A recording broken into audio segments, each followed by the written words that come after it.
Hey guys, it's Laura. Welcome back to another video. So this is going to be my March and April book haul. So, you know, that whole thing about me not buying more than 5 books per month kind of went out the window in April. Is kind of going out the window in May, but we'll get to that later on. I think before I accumulate any more books, I just need to haul the ones that I've purchased so far. So let's start off with the books that I bought in May, or no, March. Did I say May before? I meant March. Okay, here are the books that I bought in March. I actually only bought 5 books in March, so I was still kind of sticking to what I needed to. And some of these you've already seen because most of the books that I bought in March I already read and are in my March wrap-up if you want to hear more of my thoughts. The first book that I picked up in March was The King of Crows by Libba Bray. This is the 4th and final book in the Diviner series. I read it, I loved it. The next book I picked up in March was actually a book I got for free at a little free library. I left a book and picked up a book, and that was The Housekeeper and the Professor by Yoko Ogawa. So this has actually been on my TBR for quite a while. I don't remember who it was that first recommended this book to me, but I put it on my Goodreads TBR, and when I saw it at a little free library, I couldn't resist. Also, I absolutely adore this cover. I think it's beautiful. I've been wanting to read something from Yoko Ogawa for a while now because I know she's a very popular Japanese author, and it is Asian Heritage Month, so hopefully I will be getting to it this month. If not, I'll be getting to it soon. It is a short one, and I'm really excited to read it. Another one you've already heard me talk about is The Obelisk Gate by N.K. Jemisin. This is the second book in the Broken Earth trilogy.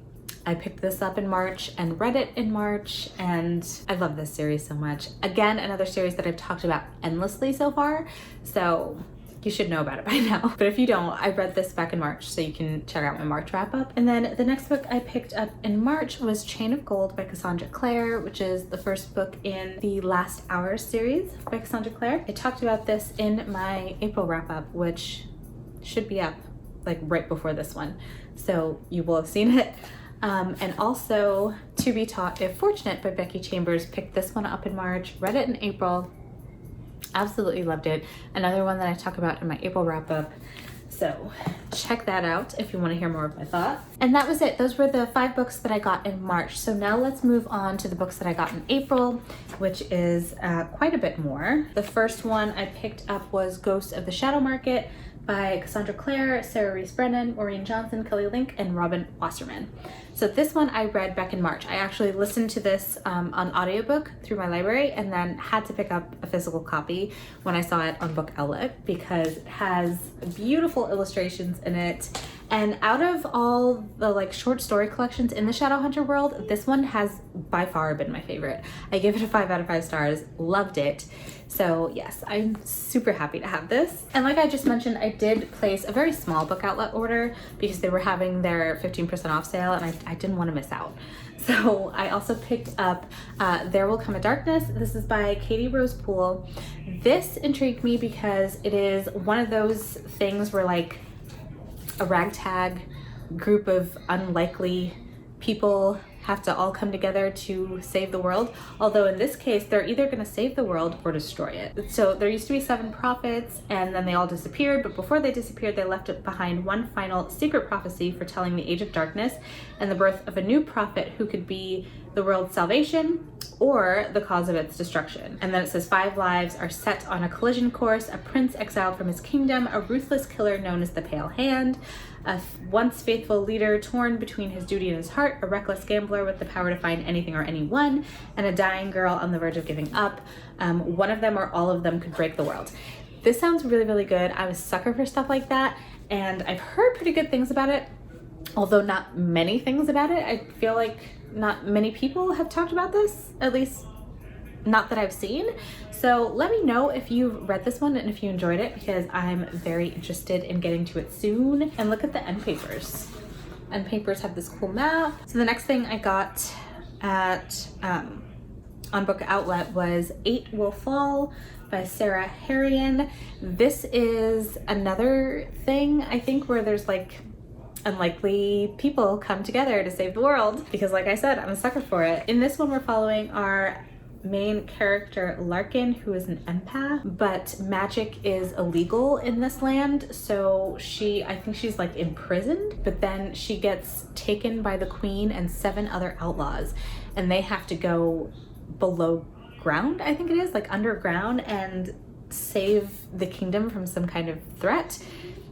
I don't know, it sounds good. I feel like it came out not too long ago, and I haven't heard anyone talk about this, like anyone. So I'm really interested to get in on this pretty quickly and see what I think about it. Again, it's also very short. It's like 360 pages, so I'm excited to see how this one goes. And then I think that this was the last thing I bought in that book outlet order, but it is Kingdom of the Blazing Phoenix, and this is by Julie C. Dow. So this is the sequel to Forest of a Thousand Lanterns by Julie C. Dow, which I read last year and absolutely loved.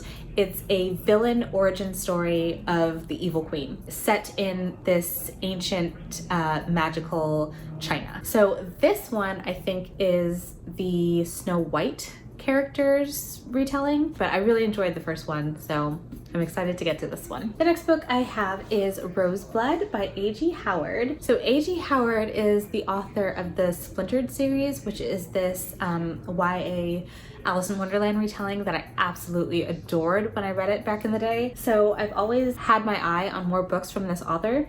This one is a Phantom of the Opera retelling, I think. Either way, I'm really excited to read this one because if you don't know, I adore the Phantom of the Opera, and I really hope that this is done well. Loved what she's done in the past with Alice in Wonderland, so I have a feeling that I'm absolutely gonna love this one as well. And also the book is stunning. Like the chapter headings look like this, and it's all written in red ink. It's just the little details. The next book I picked up is An Easy Death, and this is by Charlaine Harris. Charlaine Harris, of course, wrote the Sookie Stackhouse books, which I read back in the day and really loved. And I haven't read anything else by her. I remember reading the first book in a new series. It wasn't this series, it was something else. And I ended up not really liking that one. But I saw this for really, really cheap. I think it was like $2 or $3. So I was like, you know what? I might as well give it a try. I liked her in the past, and this tends to have pretty good ratings from what I've seen on Goodreads. And I don't know what this is about. I think it's like a alternative history type thing in this fractured United States. Besides that, I don't really know. I think it has like a Western setting vibe to it, which I'm totally good with. So I'm excited to check this out. It's actually pretty short.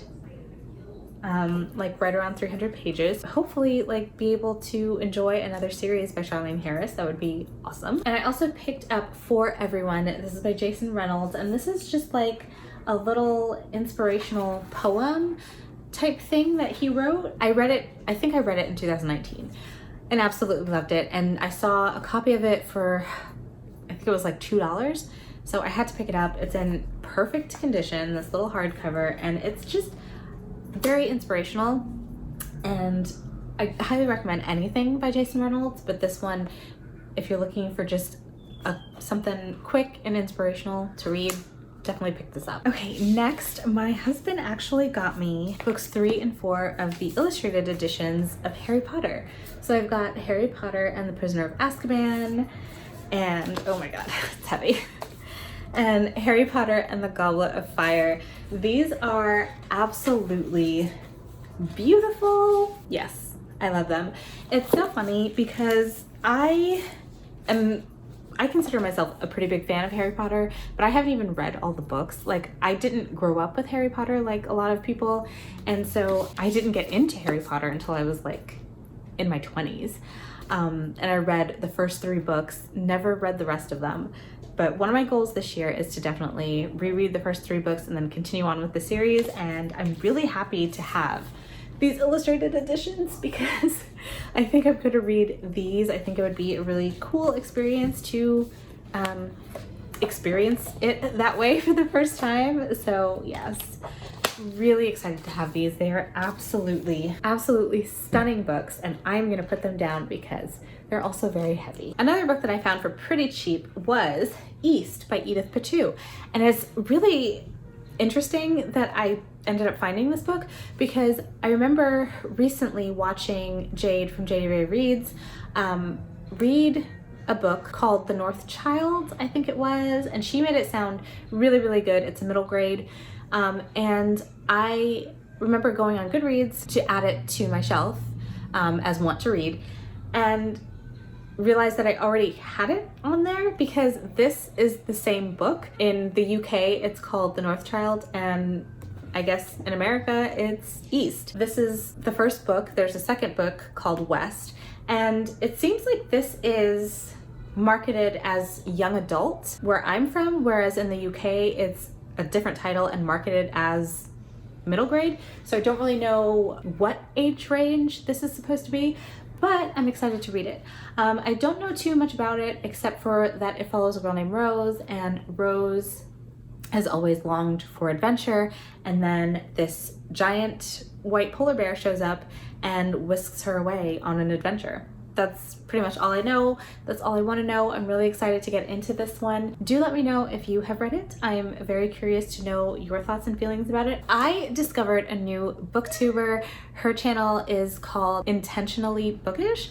She reads a lot of cozy mysteries, and I have kind of been binging this series that she has on her channel called Cozy Up To, and she recommends different cozy mystery series around certain themes, and this was actually a book I picked up because of her recommendation, and that is Marigolds and Murder. This is by London Lovett. So I have been on this cozy mystery kick lately. I've already read a few of them this month so far, and I'm really enjoying my time with that. And like, all I want to do is read cozy mysteries right now.